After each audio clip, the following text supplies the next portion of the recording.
Fala aí, galera do Dominantes Online, tudo bem com vocês? Como é que vocês estão? Bom dia, boa tarde, boa noite.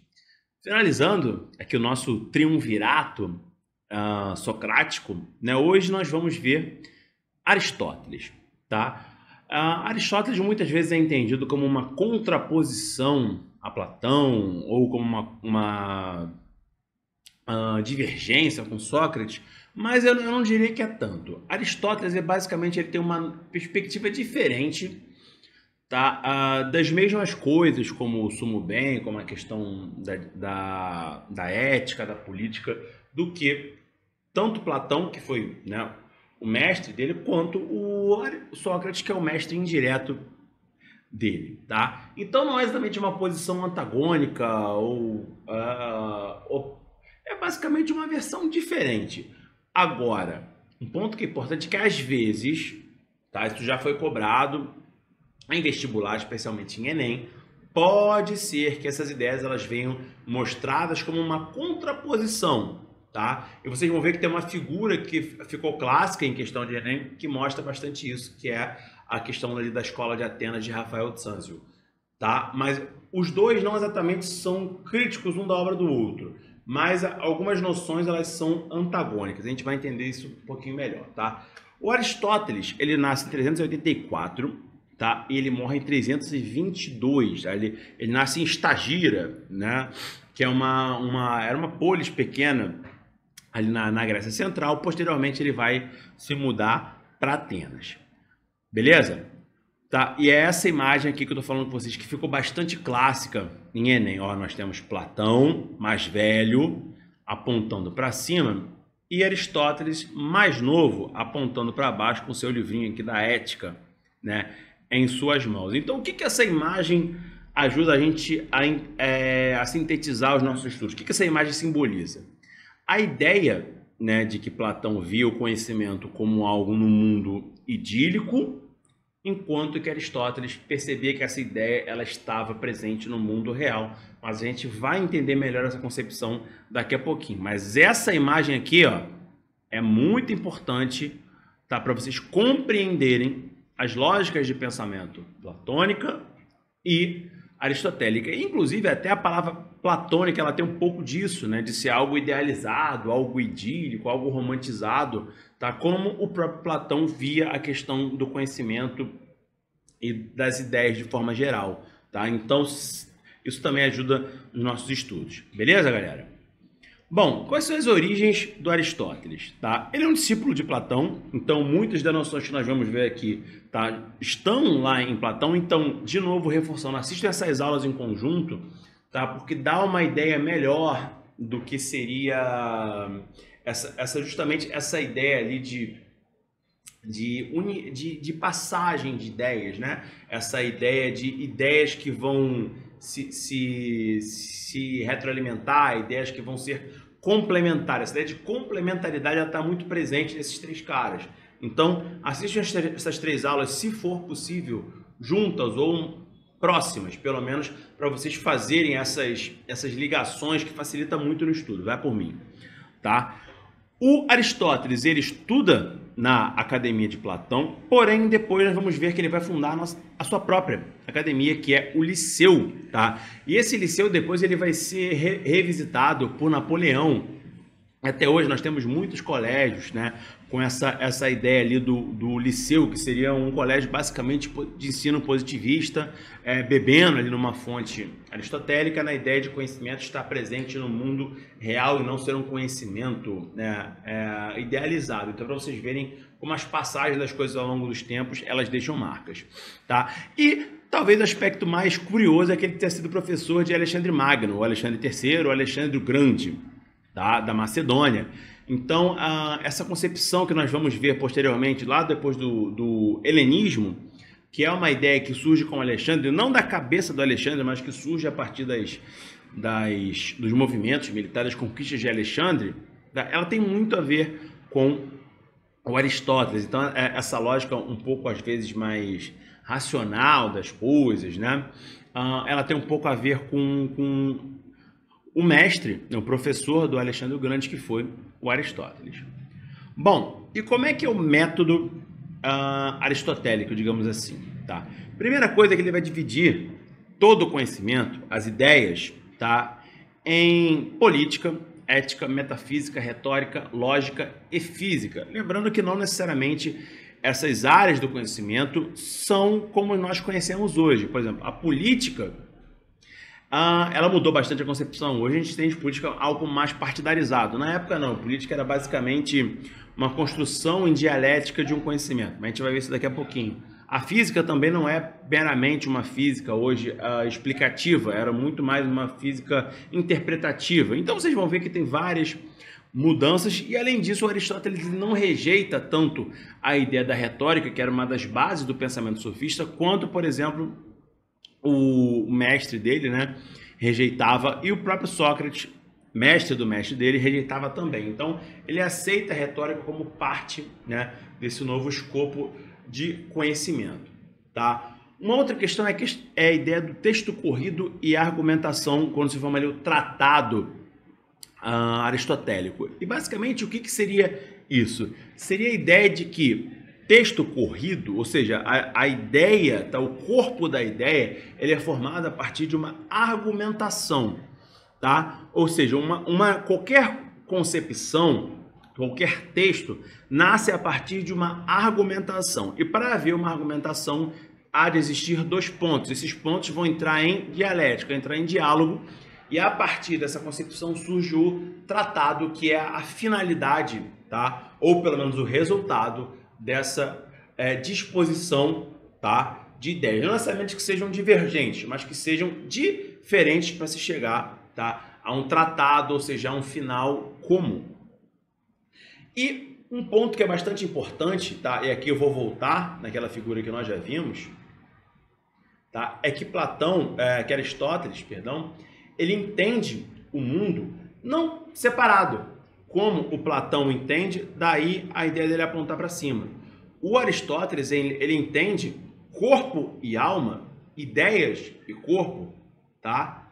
Como algo único. Então ele entende corpo e alma como inseparáveis, como uníssonos, como uma unidade fundamental. Então, esse aqui talvez seja o ponto mais importante, tá? Platão, dualidade corpo e alma, tá? Se familiarize com essa expressão, dualidade corpo e alma, ou seja, o corpo é uma coisa, a alma, conhecimento, é outra, tá? Poucas pessoas alcançam esse conhecimento. Já, tá? Para Aristóteles, o corpo, beleza? Ele faz parte da alma e a alma faz parte do corpo, ou seja, são inseparáveis. Então, entre aspas, o que ele quer dizer com isso? Que mais pessoas, não somente esse grupo, né, aristocrático, né, esse grupo de notáveis filosóficos, né, conseguiria alcançar esse conhecimento. Então, o conhecimento, entre aspas, estava mais acessível a todos. Então, essa ideia de unidade corpo e alma, ela também está intrínseca em uma nova concepção do que seria o pensamento e do que seria essa sociedade. Vocês vão ver que Aristóteles entende sociedade, homem, corpo, alma e convivência como sendo algo único. Tudo isso estava ligado de alguma forma, tá? Então, absorvam bem essa noção de Aristóteles, de que não existe separação entre corpo e alma, tá? Não existe separação entre corpos diferentes. Todos têm ali uma noção comum, que é a ideia básica dele, que é a noção de felicidade. Depois isso vai ser, por exemplo, utilizado também por Jean-Jacques Rousseau e também por John Locke. Então, para vocês verem que as ideias, de novo, aquilo que eu costumo falar com vocês aqui nas nossas aulas, que as ideias elas vão permanecendo, com diferenças, mas elas permanecem ao longo do tempo, tá? E que uma outra noção importante é que o mundo material, ele alcança as formas ideais. Ou seja, as coisas como nós vemos, elas são como elas deveriam ser, tá? Não existe um modelo ideal. Então, essa dualidade, o outro exemplo que eu dei na nossa aula sobre Platão do cavalo. Então, não é que o cavalo marrom, o cavalo amarelo, o cavalo baixo, o cavalo forte, o cavalo fraco, não é que eles sejam modelos equivocados de um cavalo ideal. Não, eles são modelos, tá, de um animal que é o cavalo, tá? Ponto. Ou seja, não existem formas erradas. O mundo material já te fornece as formas como elas são. a sua percepção sobre as coisas, que ela pode variar um pouco. Então, entre aspas, o mundo real, ele te apresenta já a verdade. O mundo real, ele já apresenta, né, entre aspas, o conhecimento inserido nele. A questão é como você alcançará esse conhecimento, e por isso que, por exemplo, né, a concepção, tá, do pensamento aristotélico é muito importante, porque ele valoriza mais como se chega ao conhecimento do que o conhecimento em si, porque o conhecimento ele estaria no próprio mundo e não em uma forma ideal. Tá? Daí a concepção do corpus aristotélico, que depois a igreja, por exemplo, vai fazer bastante uso disso, então, e a gente vai ver isso em, por exemplo, São Tomás de Aquino. Então, de novo, sempre faço essas conexões, tá, entre essas ideias que vão permanecendo. E essa noção de doxa e epísteme, ela vem desde Sócrates. A doxa, só fazendo aqui uma breve abordagem, né? A doxa, ela seria uma opinião. A epísteme seria o fato real. Porém, enquanto Sócrates quase que despreza a doxa e valoriza a epísteme, tá? E Platão ainda mais, o Aristóteles não, ele fala que uma complementa a outra, ou seja, sem doxa não existe epísteme, sem epísteme não existe doxa. Porém, a doxa, ela não é a verdade, ela é apenas uma versão de uma verdade, tá? E o que seria essa verdade? O corpus aristotélico, ou seja, seria a versão a partir de um caminho do que seria o ideal, já que, como eu falei com vocês, o Aristóteles ele valoriza muito mais o caminho do que a própria ideia em si. A gente já vai ver isso, especialmente na ideia de lógica aristotélica, beleza? Bom, então a máxima que fica mais conhecida com ele é que o que é aparente é apenas a superfície da realidade, ou seja, a verdade ela está aqui. A verdade, tá? As coisas como elas estão inseridas no mundo real, porém elas são a superfície do que elas realmente são no seu interior. E como que eu consigo perceber essa verdade, esse interior?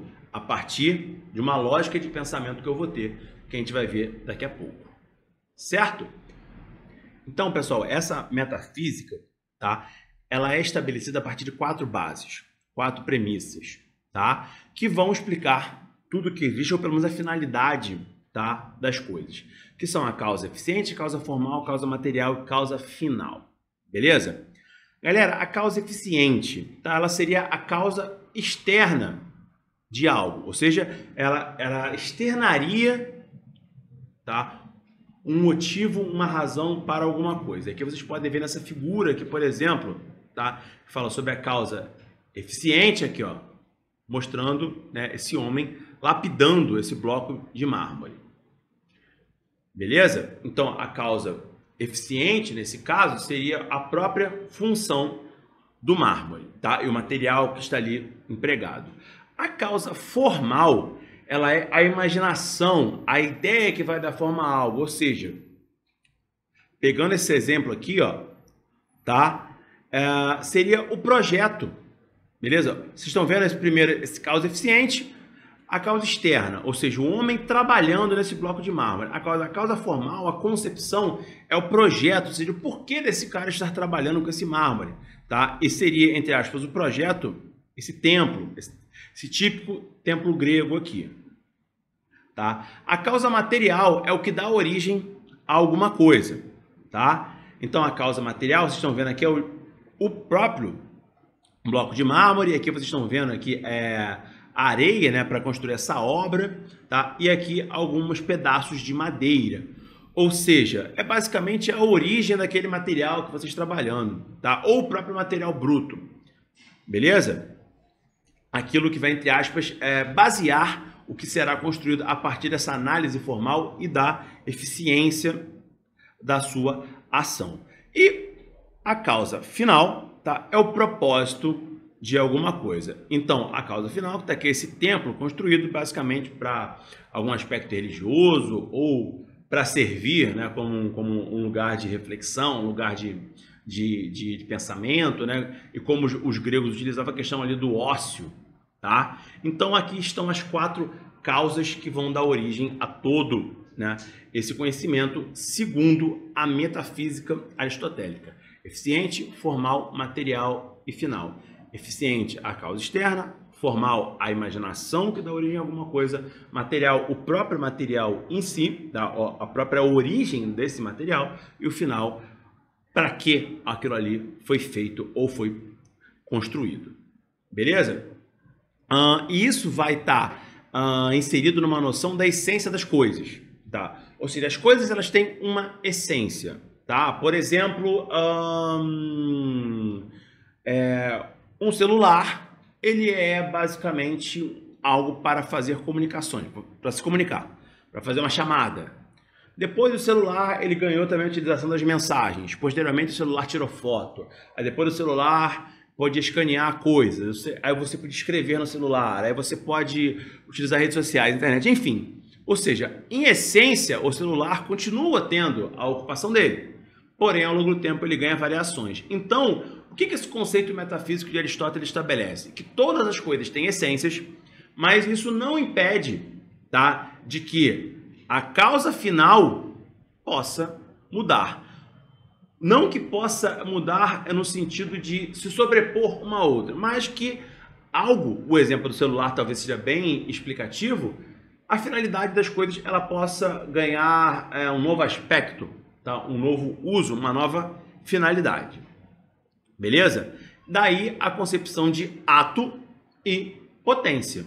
Ou seja, o que seria o ato? Seria a essência daquilo, a primeira finalidade de alguma coisa, o estado que aquilo ali está no momento. Tá? E a potência é a possibilidade de uma nova finalidade, ou seja, uma possibilidade de variação a partir de uma essência, a partir de uma concepção primária, a partir de um primeiro uso ou uma primeira finalidade de algo. Beleza? E por isso é importante a gente entender no pensamento aristotélico, especialmente na questão da metafísica, de que existe uma estrutura elementar, uma estrutura basal, existe o ato, tá? Em toda situação, ou seja, o ato está em toda a totalidade, por mais que as potências, as variações, elas possam variar. Então, sempre entendam que existe uma primazia, porém, essa primazia, tá? Ela é apenas uma parte da totalidade, já que a totalidade ela varia como potência, mas ela se baseia, ela nasce como ato. Beleza, galerinha? Então, é isso. Tamo junto, tá? A gente vai fazer uma próxima aula complementando o nosso pensamento aristotélico. O pensamento aristotélico é muito complexo, no qual nós vamos falar especialmente sobre lógica, política e ética, beleza? Essa foi a primeira noção sobre Aristóteles. A gente vai parar aqui em metafísica. Tranquilo? Então, um grande abraço, até a próxima.